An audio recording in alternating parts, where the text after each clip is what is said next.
Fabricaremos culpables y no habrá persecución política. Ya soy criminal por agarrar agua a una novia que no tengo permiso.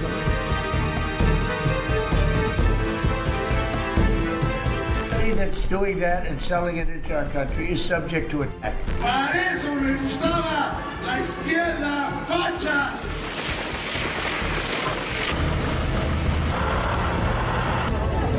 Ustedes, el cártel de Morena, se van a joder el agua y con ello al campo y con ello a los campesinos. Estamos orgullosos, orgullosas de recibir por tercera vez la Copa Mundial.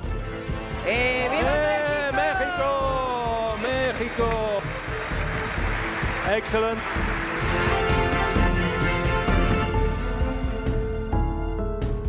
Pues semana intensa esta que termina en prácticamente todos los poderes, pero iniciamos con el legislativo, con la designación por parte del Senado de la República de la nueva titular de la Fiscalía General de la República, Ernestina Godoy Ramos, en un proceso cuestionado, unilateral por parte del partido de Morena prácticamente, que se impuso para elegir a los perfiles que competirían y acelerado porque pues sucedió en tiempo récord. Ernestina Godoy Ramos fue elegida para un periodo de 9 años tras la comparecencia de la terna enviada por la presidenta Claudia Sheinbaum, que pues no fue una sesión tersa ante los cuestionamientos de algunos legisladores de la oposición que de plano pues ya se dirigían directamente a la que siempre supieron que sería la designada.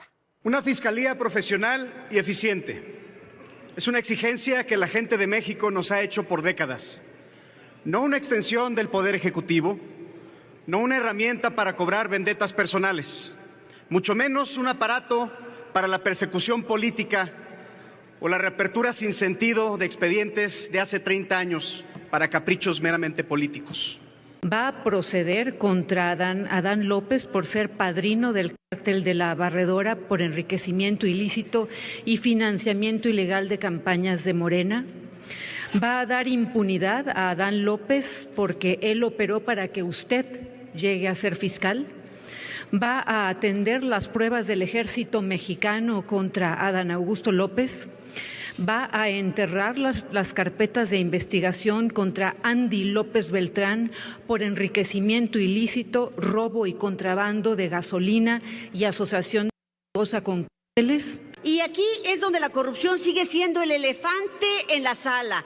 El delito patrimonial más grave en la historia se produjo en el sexenio pasado. 600,000 millones de pesos fueron obtenidos de forma ilícita por el contrabando de combustible. Al menos las siguientes dependencias están involucradas: Secretaría de Energía, Petróleos Mexicanos, Agencia Nacional de Aduanas, Servicio de Administración Tributaria, Secretaría de la Defensa Nacional, Secretaría de Marina, Guardia Nacional, Agencia de Seguridad, Energía y Ambiente, Procuraduría Federal del Consumidor, entre muchas otras. Y a todo esto, la hoy fiscal general de la República respondió adquiriendo compromisos con la legalidad. Veremos. No fabricaremos culpables y no habrá persecución política. Pero desde ahora les digo, tampoco habrá impunidad, ¿sí? Vamos a avanzar en el fortalecimiento integral de los protocolos de actuación que nos asegure cero tolerancia a la tortura y tratos crueles. Se perfeccionarán los mecanismos rigurosos de control y supervisión. Se investigará y sancionará con la misma severidad a cualquier servidor público que incurre en violaciones de derechos humanos, pues la Fiscalía no puede ser fuente de ilegalidad. Finalmente, Ernestina Godoy rindió protesta al cargo, pero hay que recordar que sobre el escritorio de la nueva fiscal general de la República hay varios expedientes que dejó pendiente su antecesor y que exigen una ruptura, sobre todo, con la opacidad para el esclarecimiento de carpetas de alto impacto a nivel nacional. Están las denuncias penales contra el senador Adán Augusto López Hernández, también están las acusaciones no atendidas contra los hijos del expresidente Andrés Manuel López Obrador y las solicitudes de investigación investigación patrimonial sobre el senador Gerardo Fernández Noroña. La nueva fiscal deberá dar respuesta a la investigación que hay pendiente sobre el rancho Izaguirre de Teuchitlán, Jalisco, del que no hemos vuelto a saber prácticamente nada. Y otra indagatoria pendiente y que ha generado uno de los mayores escándalos de corrupción para el Estado mexicano es el entramado criminal del huachicol fiscal que ahora que ha involucrado a marinos de alto rango, exfuncionarios de aduanas y empresarios. Asimismo, la carpeta abierta en estos últimos tiempos contra los implicados en una red criminal de tráfico de armas, combustible y drogas en la que figura el dueño de la organización Miss Universo, Raúl Rocha Cantú, una alianza que parece estar ligada a la Unión y al cártel Jalisco Nueva Generación. Y por otro lado, en la Cámara de Diputados, pues se aprobó en fast track la Ley General de Aguas y las reformas a la Ley de Aguas Nacionales en una sesión que rompió récord de tiempo. Más de 24 horas los diputados discutieron, se enfrentaron, mientras afuera agricultores bloqueaban el Palacio Legislativo en San Lázaro, carreteras y las entradas de la Ciudad de México y otras tantas del país. Fue una jornada muy intensa. Morena y la mayoría prefieren hacer de esto un botín político, un fast track burdo, que una ley nueva profunda que resuelva no solo los problemas del pasado, sino que le entra a los del presente y lo más importante, a los del futuro. Y eso es lo que están haciendo y aquí de nuevo se están quedando en el pasado, como siempre. Y si están tan seguros, Presidenta, de que todo está tan bien, le hago una solicitud directa. ¿Por qué no salimos allá y traemos una comisión de los campesinos para que llene aquí las galerías? Es cuestión, Presidenta, es cuestión de que usted lo decida, Presidenta, y entren algunos de los compañeros y les expliquen ellos por qué esta ley está tan bien. Y hacemos una propuesta, Presidenta. Mientras los agricultores del norte viven con pozos secos y sin crédito, una sola familia cercana al poder, la de una exministra de la Corte que fue parte del gobierno de López Obrador, acumula más de 2.6 millones de metros cúbicos al año en Nuevo León. Eso equivale al consumo anual de comunidades enteras y además agua que no produce nada, porque díganme ustedes, ¿desde cuándo los notarios públicos necesitan concesiones de agua para su función? En lo general por 328 votos. Pasamos a la discusión en lo particular. Tiene el uso de la palabra la diputada María de Fátima García León de Movimiento Ciudadano para presentar reserva. Así fue. Finalmente la mayoría de Morena se impuso en San Lázaro y con 328 votos a favor y 131 en contra se aprobó en lo general y en lo particular la Ley General de Aguas y las reformas a la Ley de Aguas Nacionales. Entonces, pues la discusión continuó en el Senado, también con duros reclamos por parte de senadores de la oposición y poco margen de explicación para los del partido en el poder. Y el artículo da todo el detalle. No mientan, sino entonces ¿por qué están tomados los puentes con Estados Unidos? ¿Por qué está rodeada la Cámara de tractores? ¿Por qué están los campesinos inconformes? Hay una sola cosa que no se vale aquí y es mentir. Digan con claridad, queremos el control político y no creemos en la propiedad privada. Voten a favor de eso y nosotros votaremos en contra. El artículo 22 efectivamente habla de la transmisión de un título de concesión o de una concesión, pero eso es distinto. Desde luego que una concesión por sí sola no va a estar en el mercado, por eso se precisa en el 44 que si alguien vende, por ejemplo, un rancho que tiene una concesión para determinado número, pues en automático se va se acompaña. Y no, nada más lo vuelvo a aclarar, nosotros no queremos poder político, el pueblo de México nos dio la mayoría absoluta, le falta a otros que eso sí quieren poder político, porque ni siquiera pudieron controlar a su bancada el día de ayer. Nada más que quede claro algo. Aquí los únicos mañosos son ustedes. Y sí tenemos más del 33% de los votos. Lo que nos robaron fueron las curules, con su mayoría ficticia, con su mayoría robada. Eso fue lo que nos robaron. ¿Y saben qué? Aquí hay dos hechos. El primero de ellos, Zapata se volvería a morir si viera lo que van a aprobar el día de hoy. Y segundo, nos queda claro, no hay consulta, no existe la consulta sobre este tema. Y sería suficiente motivo para que una verdadera corte tumbara esta reforma por inconstitucional. Pues así estuvo la discusión y luego en 7 horas 22 minutos y con 82 votos a favor y 34 en contra, la mayoría oficialista en el Senado aprobó la Ley General de Aguas.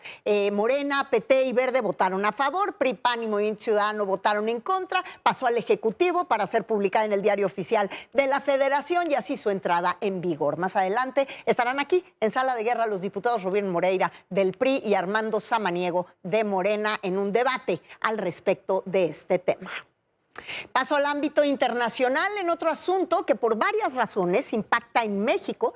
El presidente de los Estados Unidos, Donald Trump, esta semana anunció que va a realizar ataques a países que producen drogas y la trafiquen hacia la Unión Americana, como Venezuela, entre otros. Así lo dijo.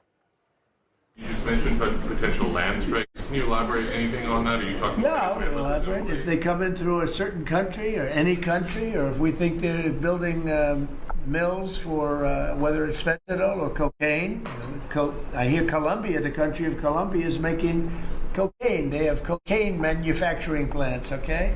And then they sell us their cocaine. We appreciate that very much. But yeah, anybody that's doing that and selling it into our country is subject to attack. So not necessarily just Venezuela. No, not just Venezuela, no. Venezuela's been very bad. Ciertamente, esta declaración no nada más es un llamado a Venezuela, sino a todos los países de América Latina, incluyendo México, desafortunadamente, siendo un elemento más que tensa la relación en la región con los Estados Unidos. Pero también el pasado viernes, la presidenta Sheinbaum estuvo en Washington, en el Kennedy Center, para este sorteo de grupos del Mundial de Fútbol 2026. Y bueno, pues fue ahí donde finalmente tuvo el primer encuentro presencial con el presidente de los Estados Unidos, Donald Trump. Estuvieron sentados incluso en el mismo palco. ¿Qué temas hayan tocado en un encuentro entre ellos dos o en algunos minutos en los que hayan podido estar más o menos a solas? Pues solo ellos lo sabrán. Para analizar esta relación entre México y los Estados Unidos a partir de todos estos hechos, me da muchísimo gusto recibir a Fausto Pretelín. ¿Cómo estás, Fausto? Hola, Mónica, ¿cómo te va? Muy bien, ¿y tú? Muy bien. Oye, qué intensa semana de amenazas de Donald Trump, de te digo, Pedro, para que escuches Juan. Y pues Juan parece ser México, ¿no? Bueno, pues sí, está redefiniendo la geopolítica de Estados Unidos, el presidente Donald Trump, en la región. Hablo de que para Estados Unidos, América Latina, durante muchos años quedó abandonada y surge esta idea, o resurge la idea del patio trasero, creada prácticamente en 1945, en aquel momento con el secretario de Defensa, el secretario de Guerra inclusive, y decía, bueno, aquí hay un patio trasero y los intereses de Estados Unidos están fincados en esta región. Sin embargo, han pasado muchos años y ahora es China, es Rusia, quienes tienen muchos intereses en la región, y Estados Unidos está aplicando una estrategia para poder recuperar a través de la coacción, por supuesto, pero en el caso de Venezuela, pues todos observamos qué va a pasar porque hay mucha presión, es asfixiante. Hay que ver que Nicolás Maduro es un violador de derechos humanos, hay que ver que Maduro es un dictador y que de alguna manera tiene pendientes con justicia internacional. Tendría que estar ya afuera, no tiene legitimidad, por eso su debilidad es mayor. Si tiene pendientes con la justicia internacional, ¿a qué le atribuimos el ceder a esta llamada diplomática de Donald Trump con Nicolás Maduro? Mira, a ver, el tema con Nicolás Maduro es, mientras un día más esté en la silla presidencial, para él es un tanque de oxígeno. Durante los últimos 10 años ha tenido 17, 18 o 20 reuniones, mesas de diálogo, mesas de diálogo, entre comillas, con la oposición, y en todas ha ganado. Desde México, República Dominicana, ha estado participando, pero solamente dilatando y engañando a la oposición. Llega un momento dado, en que después de lo que ocurrió el año pasado, es decir, el fraude electoral mayúsculo, Maduro se queda sin legitimidad. Por eso de ahí su enorme debilidad. Con un pequeño toque que dé Donald Trump al Palacio de Miraflores en Caracas, se cae Nicolás Maduro. Claro, pero Donald Trump le da una tregua de alguna manera. Sí, le da una tregua. Y además, creo que es algo muy importante recalcar, Trump no habla de democracia ni derechos humanos, habla de narcotráfico. Y de alguna manera etiqueta al dictador Nicolás Maduro como el líder del Tren de Aragua o los 5 soles o muy vinculado con el narcotráfico en la región. Entonces, ¿tú ves como un hecho que Donald Trump de esta manera esté de alguna forma negociando con Nicolás Maduro su salida? Pues esa llamada telefónica es un mensaje muy claro a Maduro. Le da un jaque, no mate, pero sí lo marca en una situación muy complicada al dictador Nicolás Maduro.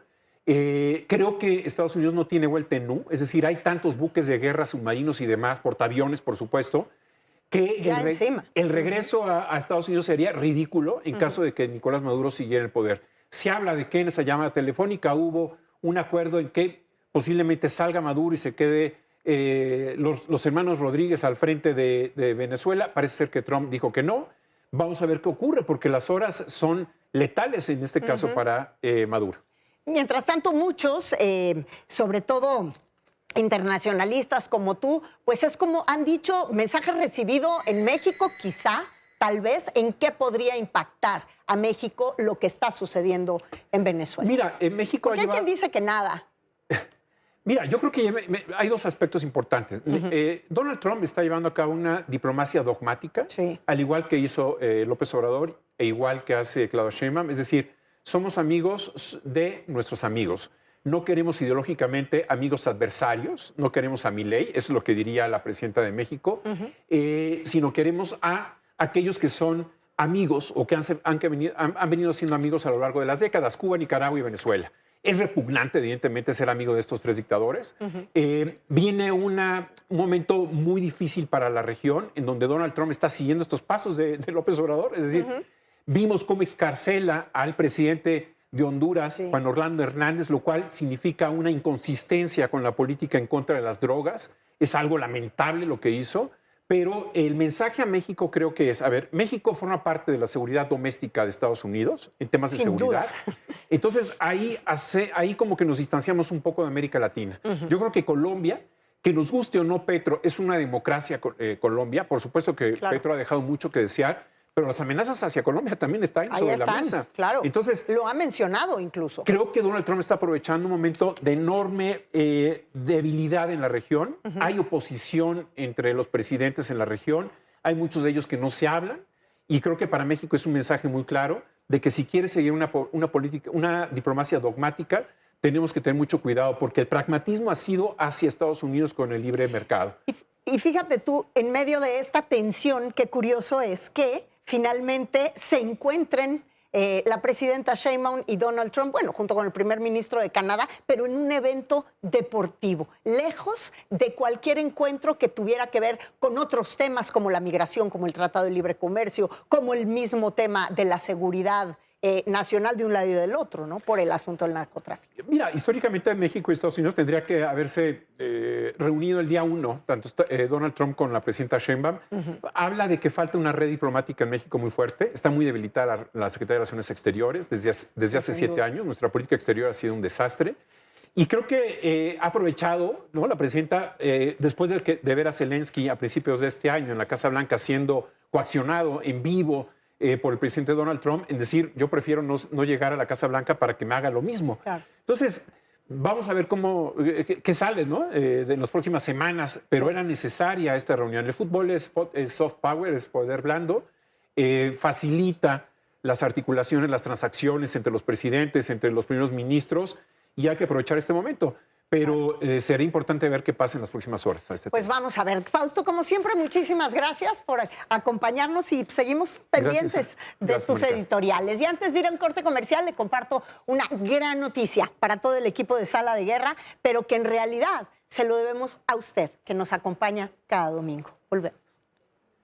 En el ámbito de la comunicación política, la estrategia y el análisis son herramientas esenciales para comprender el rumbo de nuestras sociedades. Por ello, cada año los premios RIT Latino reconocen lo mejor del trabajo profesional en consultoría política, campañas, comunicación gubernamental y contenidos especializados que marcan tendencia en Latinoamérica. Fundados con el propósito de elevar los estándares de la industria, los RIT se han consolidado como una de las distinciones más importantes en el mundo hispano, premiando la excelencia, la innovación y la efectividad de mensajes que influyen en la opinión pública. Este año, en ese escenario de reconocimiento a la calidad y al rigor profesional, un proyecto de ADN Noticias destacó por su capacidad de análisis, su profundidad periodística y su claridad para explicar los acontecimientos clave de la política nacional. El ganador es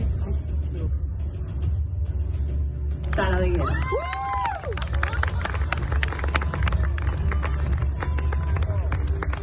El programa Sala de Guerra, conducido por Mónica Garza, fue galardonado con el premio a Mejor Programa de TV o Radio, con análisis desde la comunicación política, un reconocimiento que celebra la visión analítica del equipo, su capacidad para desmenuzar los acontecimientos del día y traducirlos en información útil, comprensible y oportuna para la audiencia.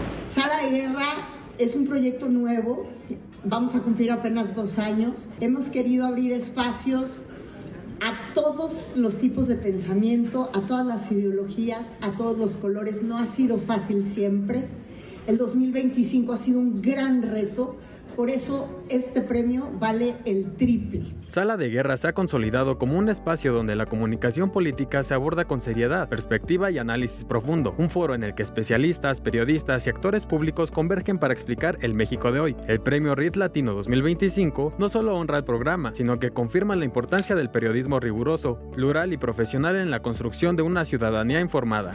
Felicidades a todos. Segunda vez que los premiamos porque cada vez tienen más calidad, cada vez tienen más contenido y que le ayude a todos los mexicanos, en este caso, a formar opinión y a saber qué van a hacer con su voto próximamente, que el programa es por ustedes. Muchísimas gracias, Alex. Vale, muchas gracias, Juan, muchas gracias, Poncho, muchas gracias a todos. De esto y más vamos a hablar esta noche en Sala de Guerra. Comenzamos.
Gracias por continuar con nosotros y ahora vamos a temas de seguridad bilateral. Esta semana se dio a conocer que a 2 políticos mexicanos les fue retirada su visa de ingreso a los Estados Unidos. Se trata del director general de investigación aduanera de la Agencia Nacional de Aduanas de México, Alex Tonatiuh Márquez. Nada más y nada menos que el encargado de investigar el huachicol fiscal durante el actual sexenio. Es el primer caso que se puede confirmar públicamente de un alto funcionario federal del gobierno de la presidenta priista Claudia Sheinbaum, al que se le ha suspendido la visa norteamericana. Según autoridades, esta decisión está basada en la Ley de Inmigración y Nacionalidad de los Estados Unidos, a través de la cual revisan el visado a personas que podrían representar una amenaza a la seguridad pública o que tengan presuntos nexos criminales o terroristas. El otro caso es el del morenista José Luis Dañino López. Él es actualmente presidente municipal de San Felipe, en Baja California. Fue detenido cuando intentaba cruzar a Calexico, California, y pues se le informó ahí de la cancelación de su permiso para ingresar a territorio estadounidense. El alcalde lo anunció en sus redes sociales, señalando que no ha recibido información oficial de la razón por la cual le fue retirada la visa. Y por otro lado, como bien sabemos, esta semana Joaquín Guzmán López, hijo del Chapo Guzmán, se declaró culpable ante la Corte de Chicago de los cargos de narcotráfico y además reconoció haber operado el secuestro del Mayo Zambada para entregarlo a las autoridades estadounidenses con el objetivo de colaborar con el gobierno de Donald Trump y recibir beneficios. Por ello, ahora será un testigo protegido. Por otro lado, ese mismo día, se dio a conocer que la siguiente audiencia del Mayo Zambada se reprogramó y ahora va a ser el lunes 12 de enero del 2026. El juez Brian Cogan anunció que la audiencia va a iniciar ese día a las 10 horas en la ciudad de Nueva York. Pero todo este nuevo entramado, los nuevos documentos jurados de información con los que hoy cuenta el tribunal estadounidense y el compromiso amplio que adquirió Joaquín Guzmán López con la autoridad estadounidense y que incluye nombres, fechas, transacciones, claramente se abre un nuevo capítulo en esta historia de crimen y traiciones que tiene décadas sucediendo en nuestro país, donde con el paso de los años las células del narcotráfico en México no nada más han crecido, sino que se han sofisticado gracias en gran parte a sus conexiones con el poder político. Por eso esta noche me da mucho gusto recibir al periodista de investigación José Luis Montenegro, experto en estos temas y con este nuevo libro que además ha sido un exitazo en la FIL de Guadalajara, La Cuarta Transformación del Crimen Organizado. Bienvenido. Gracias, Mónica, por la invitación. ¿Por qué la cuarta transformación del crimen organizado? De entrada, pues es abrupto el título, ¿no? Claro, tiene que ver mucho con estas referencias históricas que en algún momento el expresidente López Obrador hizo como a manera de ensalzar o de enaltecer su llegada a la presidencia de la República. Nosotros, Ricardo Ravelo y un servidor, nos abocamos justo a esas 4 etapas que decía el presidente, que la primera transformación había sido la independencia de México, la segunda transformación a mediados del siglo XIX con esta promulgación de las leyes de reforma había sido la segunda transformación, la tercera transformación vendría con la Revolución Mexicana y la cuarta transformación en esta supuesta reivindicación del poder político a manos de la gente, poniendo al servicio de la gente políticas pues, que al final del día resultaron fallidas, como por el bien de todo, primero los pobres y abrazos no balazos, que fue la política de seguridad más dañina para el país. Nosotros decidimos, sigue siendo, al día de hoy, recordemos que el sexenio de López Obrador cierra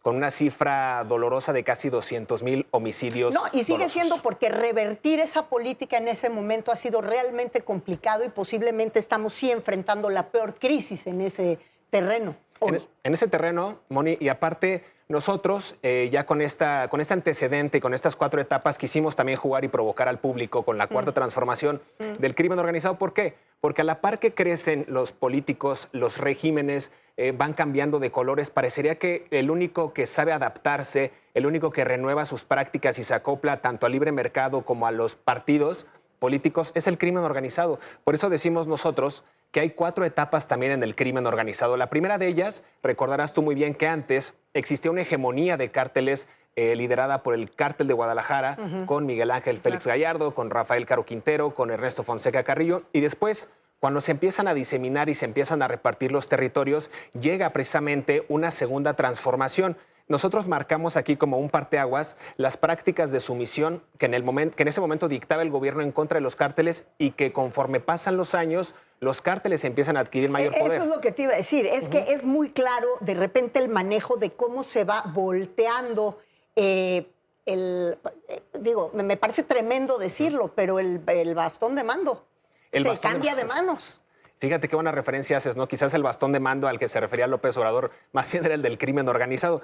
En esta sumisión, en la segunda transformación que marcamos ahí, es cuando los cárteles empiezan a apoderar, y una tercera transformación es precisamente e irónicamente la recaptura del Chapo Guzmán aquel 2014, cuando el debilitamiento de esta figura, Moni, empieza a fortalecer a los cárteles y a no solamente a diseminarlos o a fragmentarlos, sino a darle poderío a otros como el Cártel Jalisco Nueva Generación, como la Nueva Familia Michoacana, y surgen nuevos liderazgos que ahora el gobierno son los que pactan directamente con ellos para el financiamiento de campañas políticas e inclusive para el tema del dispendio en programas sociales. Y la cuarta transformación, que va ahora sí que junto con pegado con la llegada de López Obrador en 2018, es precisamente eso. Uno, la extradición del Chapo Guzmán en 2017, pero también cómo es que ahora el narcotráfico, antes los presidentes municipales, los gobernadores, el círculo cercano al presidente de la República, se daba el lujo de tener su propio capo. Ahora, a la inversa, cada capo, cada líder de facción, de cártel de la droga, se da el lujo, y me duele decirlo porque es un país que vive ensangrentado, cada capo se da el lujo de tener su propio presidente municipal, su propio gobernador y hasta su propio presidente de la República. Esa es la cuarta transformación del crimen organizado. ¿Cómo se recompone la investigación que ustedes, Ricardo Ravelo y tú, tienen en este libro a partir de los hechos sucedidos, por ejemplo, esta semana, a partir de las declaraciones de culpabilidad del hijo del Chapo Guzmán, del Chapito, y pues de todo lo que está sucediendo alrededor, lo que pueda decir el Mayo Zambada en enero? Fíjate, es un punto álgido y un punto central en la obra, porque en la cuarta transformación manejamos no solo la extradición del Chapo a Estados Unidos, porque recordemos que esa extradición va a ser la última entrega formal por parte de México con esta ley de extradición o tratado de extradición. Después vendrían la entrega de 29 capos, recordarás, 26 capos, y después se presenta este hecho, el 25 de julio del 2024, cuando Joaquín Guzmán López entrega al Mayo Zambada. Entonces, las autoridades norteamericanas prefieren ya pactar con los narcos que establecer un acuerdo con el gobierno en materia de seguridad para atrapar a los delincuentes. Eso es un punto medular y vemos cómo se recompone ahora el eje de presión en Estados Unidos al decir, por ejemplo, Donald Trump, nosotros ahora vamos a ponerte medidas arancelarias del 25 o 30% a las exportaciones mexicanas, te vamos a dar un plazo de 90 días, pero tienes que entregar 29 capos, 26 capos. Ah, bueno, no. Me expulsaste a mis agentes de la DEA, no les renovaste sus visas, ahora prefiero pactar con los narcotraficantes, como ocurrió en el caso de Joaquín Guzmán López, y darles este criterio de oportunidad. José Luis, vivimos en el país más peligroso para ser periodista en el mundo en este momento, y más cuando tenemos en nuestro país la sombra del crimen organizado, encima de tantos periodistas que hablan al respecto. ¿Cuál es el riesgo para ustedes dos de sacar un texto como este? Mira, es muy importante esta pregunta porque efectivamente México es uno de los países más mortíferos para la prensa. No lo decimos nosotros, lo dicen organizaciones como Reporteros Sin Fronteras, como Artículo 19, la propia Organización de las Naciones Unidas. Y creo que es necesario, es imperativo alzar la voz. Reconozco mucho tu labor periodística, Mónica, porque creo que eres de las pocas periodistas que dice las cosas como son, no se deja obnubilar por este régimen. Y este libro es un faro de luz, es una esperanza, ahora sí, en un momento de desesperanza. Creo que es necesario que la gente recuerde que este libro sí tiene que ver con la llegada del poder de Morena, pero que no se olvide de la historia con el panismo, con el priismo, que es una combinación de mezclas, que al final del día todos los políticos convergen en esa misma línea, en el partido que hoy está en el poder. Estos trabajos de investigación son importantes para recalcar, para reconocer la historia y sobre todo para no repetirla. ¿Han recibido alguna amenaza a partir de la publicación de este texto? Afortunadamente no. Como bien referías al principio de la intervención, nos fue muy bien en la Feria Internacional del Libro en Guadalajara. Y la gente... Y mira que en dónde, ¿eh? Un foro muy crítico, muy abierto y plural en cuanto a voces, pero insisto, es un libro necesario que invito a la gente a que lo adquiera y se forje su propio criterio. Puede leer, puede escuchar los medios que guste, pero siempre con una objetividad y una crítica. Pues está a la venta en todas las librerías, muy importante investigación, arrojadísimo texto el que se publica, muy recomendable. Muchísimas gracias por venir a Sala de Guerra esta noche, José Gracias Luis, por la invitación. Gracias, y nos vamos a un corte comercial, pero antes los dejo con el cartón de Luis para Sala de Guerra. Regreso con ustedes.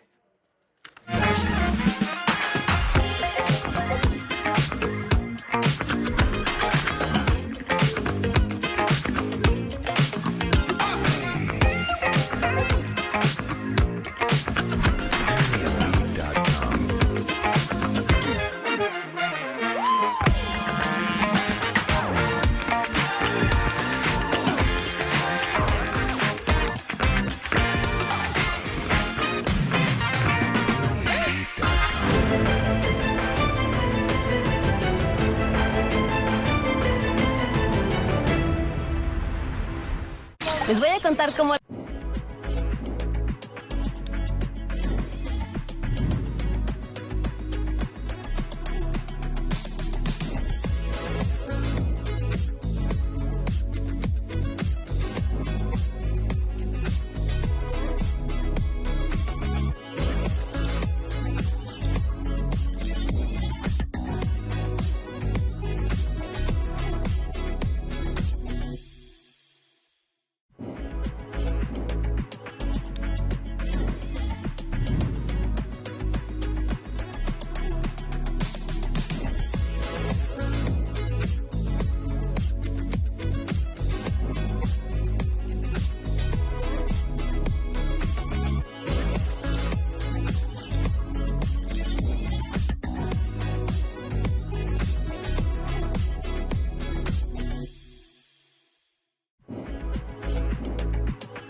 Gracias por seguir con nosotros y bueno, regresamos al tema de la Ley General de Aguas que el jueves pasado fue aprobada por la mayoría oficialista en el Senado después de intensísimos debates en medio de protestas de campesinos que hicieron bloqueos en varias ciudades del país y es que muchos están realmente enfurecidos no solo por los riesgos que ven en esta ley, sino por la traición de la que se sienten víctimas. Viajamos hasta el corazón de la queja, al campo mexicano, a preguntarles por qué las protestas. De Obrador para acá se miró el cambio total a la mierda. No cumplió, era la última carta que nos íbamos a jugar con él, no cumplió. Cuando entra el expresidente López Obrador, creímos que no podíamos estar peor y nos llevamos una sorpresa, sí estamos peor. Estamos peor. ¿Y sabes qué es lo malo? Que vamos en retroceso muy rápido. Ya estamos hartos de Morena, porque no nos contesta. Son campesinos de Guanajuato que se sienten engañados por López Obrador y lo acusan de haberles quitado los apoyos económicos y de haberles triplicado los precios de sus insumos. Una tonelada de fertilizante antes valía unos 2,000 pesos.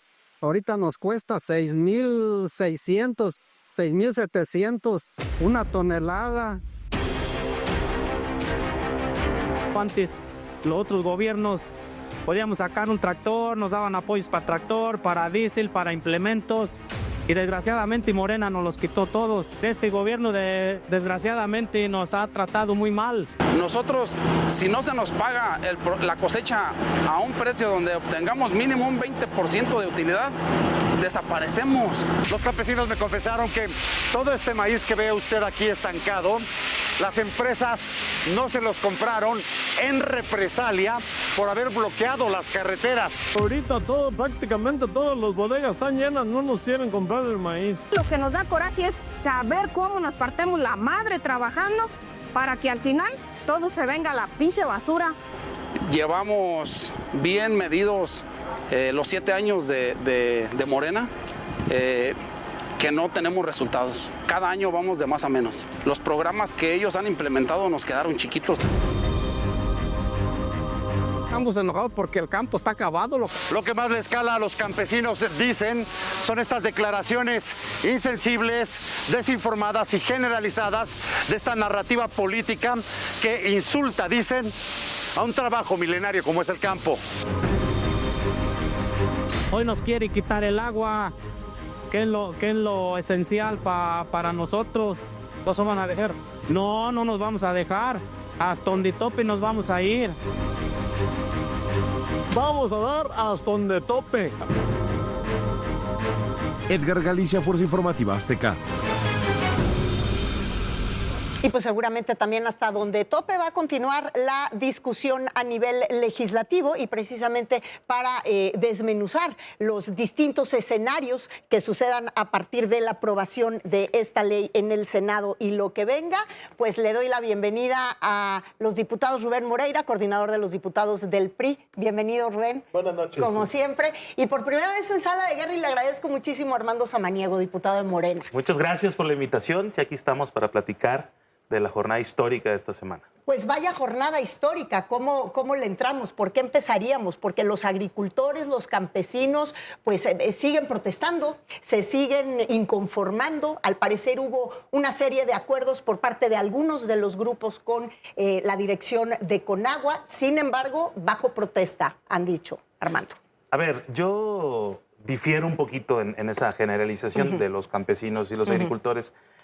Conforme han ido pasando horas después de las 2 de la tarde que se votó ayer en la Cámara de Diputados y más noche en la Cámara de Senadores, se ha tenido diálogo con la gran mayoría de los grupos que estaban protestando en algunas de las partes del país y cada vez ha sido menos la gente que ha mantenido estos bloqueos y estas manifestaciones. Aún hay lugares, con todos se va a platicar, a todos se les va a seguir escuchando y explicando cómo es que esta ley no solamente no les resta derechos, sino que les da derechos, les beneficia y les da mucha más certeza jurídica de sus concesiones y los derechos que tenían. ¿Qué derechos que no tenían a diferencia de antes, a ver, la ley del 92, mucho se habló, por ejemplo, de la herencia de las sucesiones, de los títulos. Que es de una los de las derechos discusiones ahorita. Bueno, ahora está mucho más explícita y les da no solamente esa certeza, les da la certeza jurídica de a las personas sucesoras contar con un título de concesión a su nombre y además Conagua se pone tiempos límites, se pone 20 días hábiles para el momento en que se demuestre esa legítima y legal sucesión, pues ya estas personas van a tener un título de concesión a su nombre y no como pasaba antes, que era más de uso y costumbre que un asunto legal. Y eso le da muchísima ventaja jurídica, además. Qué bueno que pones este tema sobre la mesa, porque es precisamente el tema que tú has estado debatiendo tanto durante la semana, Rubén. Bueno, primero... Asumiendo lo contrario, además. Sí. Primero, legislar en materia de agua es urgente, pero no de esta manera. Segundo, el derecho humano al agua hay que garantizarlo, pero también el derecho humano a la alimentación y que obviamente nuestros productores lo puedan hacer y no tengamos que importar tanta comida, porque también está la soberanía. Después, esta reforma es inconstitucional, porque hay una obligación en el artículo 2 de la Carta Magna de que debe haber una consulta a los pueblos originarios que no se hizo. Se trató de justificar con otros ejercicios que en el pasado hizo el gobierno, pero no se le presentó a los pueblos originarios de este país lo que se votó. Por otro lado, tampoco los productores quedaron contentos.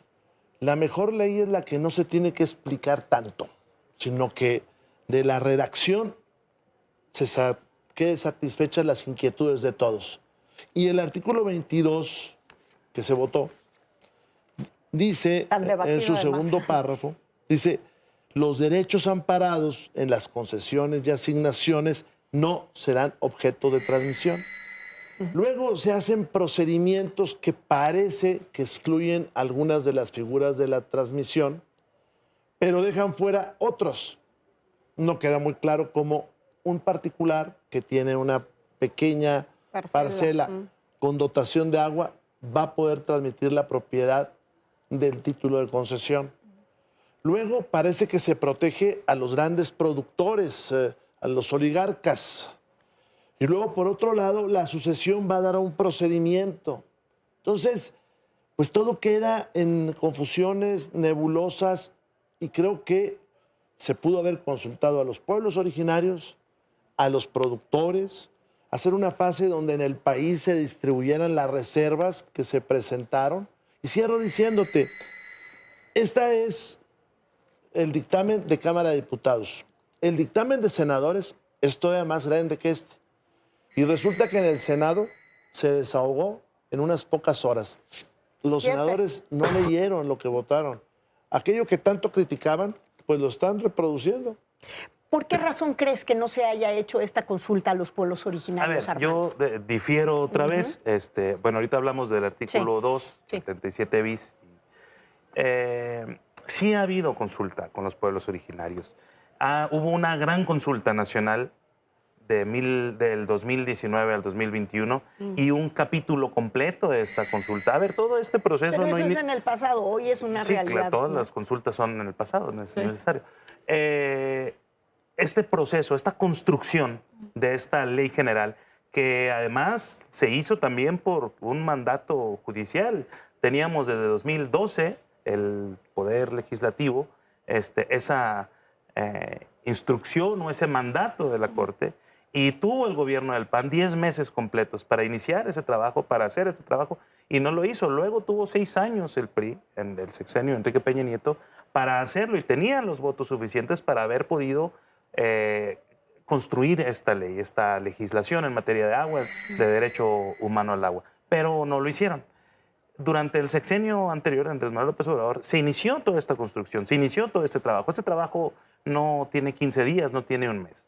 Se hizo una gran consulta nacional para los pueblos indígenas, con el cual también se inició el proceso del trabajo de reforma al segundo constitucional, y un capítulo completo habla del derecho al agua de los pueblos originarios afromexicanos. Desde ahí se empezó a trabajar, y esa es la consulta que finalmente está en esta ley. ¿Y qué es lo que se consultó? Y en 2021, ¿qué es lo que se resolvió derivado de esa consulta? Es que para temas de agua se va a trabajar cuando se reglamente el segundo constitucional, no necesariamente el cuarto. No porque el cuarto constitucional hable exactamente en el segundo párrafo del derecho humano al agua, sea que solamente las leyes derivadas de ahí van a hablar de agua, porque en todo caso también está el 115 y lo tocamos con la ley general. ¿Qué respondes, Rubén? Bueno, que hacen buenos ejercicios, ¿no? Para tratar de justificar. Pero mira lo que dice el segundo constitucional. Ser consultados sobre las medidas legislativas o administrativas que se pretendan adoptar. Todos los planes de desarrollo del pasado hay consultas. No, el tema es si a los pueblos originarios les dijeron, esto es lo que tú deseas, esto es lo que se va a hacer de iniciativa. El presidente López Obrador no trabajó nada. Esta es una ley que se presentó hace unos días. Veremos si la Corte, que tiene un ministro presidente que dice que es de pueblo originario, va a atender esa justificación de que en el 2019 se hizo una consulta, pues sí, la del Plan Nacional de Desarrollo, pero no se les consultó en esto. Tan no se les consultó que si tú agarras los dos dictámenes, no adicionaron lo que dijeron los pueblos originarios, no correlacionaron. Mira, tal artículo, le preguntamos a los pueblos originarios y nos contestaron esto, no viene correlacionado. Es más, no se habían percatado de eso hasta que tu servidor puso sobre la tribuna la moción suspensiva para decirles dónde está.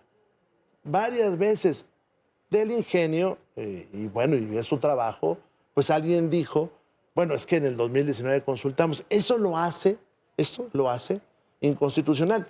Pero también muchísimos productores están inconformes, porque además hicieron pues una mezcolanza de cosas entre punitivas, acuerdos con algunos de los grandes oligarcas del país y sobre todo un gran ataque a los pequeños y medianos productores. Entonces, ¿a qué podríamos atribuir tanta inconformidad de otros grupos de campesinos? Sí, porque si vemos en este momento no hay pueblos originarios que estén en este momento inconformándose y protestando. ¿Por qué? Porque como dice el coordinador del PRI, pues la mejor ley es aquella que no se tiene que explicar tanto, y se les consultó, se platicó mucho, y se socializó.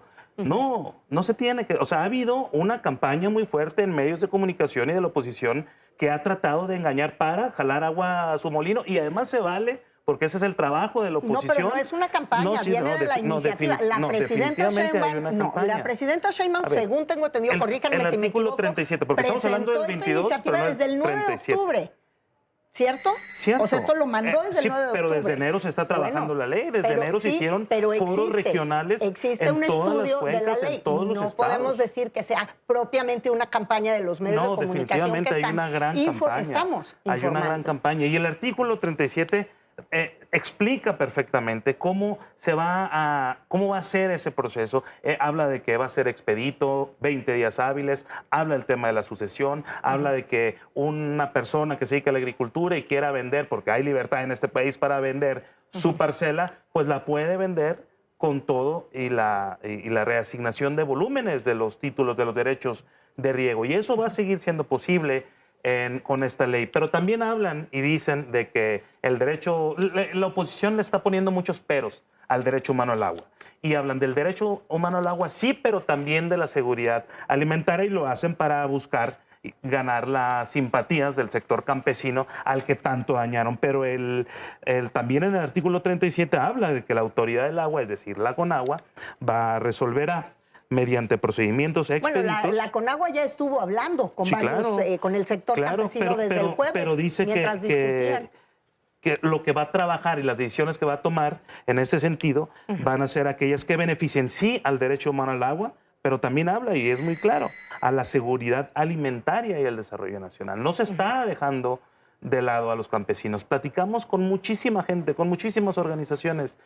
Hasta todavía a las 6 de la mañana terminó la última reunión antes de iniciar la comisión a las 9:30 de la mañana, con los últimos acuerdos que se tuvieron, y por eso este número de reservas que no se había dado, creo yo, por lo menos en esta legislatura. ¿Por qué? Porque se hicieron adecuaciones, sobre todo de redacción, para que quedara muy claro que está garantizado sí el derecho humano al agua, pero los derechos adquiridos de los agricultores, de los ejidatarios, de la gente que se dedica a producir alimentos en este país para todos y todos los mexicanos, pues está garantizado. No va a haber violación de ningún derecho adquirido. Al contrario, se les va a dar esa certeza jurídica, y se trata de que haya agua para todos los mexicanos, no para agricultores nada más, no para la ciudad nada más, para todos los mexicanos. ¿Por qué? Porque hay lugares como Valle de Guadalupe, por ejemplo, en Baja California, que tiene un gravísimo problema trabajadores, pues hay mucho desarrollo económico, hay desarrollo turístico muy importante, y están los trabajadores ahí 8 o 10 horas trabajando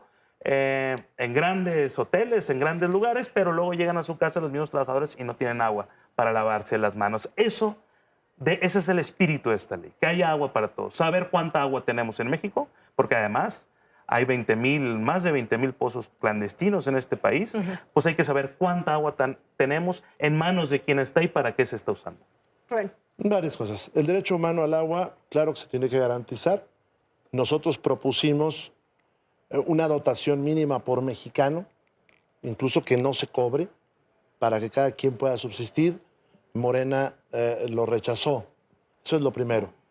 Pero también hay que ser claro, del 100% de líquido que entra aquí a la Ciudad de México, por ejemplo, a la red de agua, se desperdicia el 40%, se tira. Y el promedio nacional va más o menos por ahí.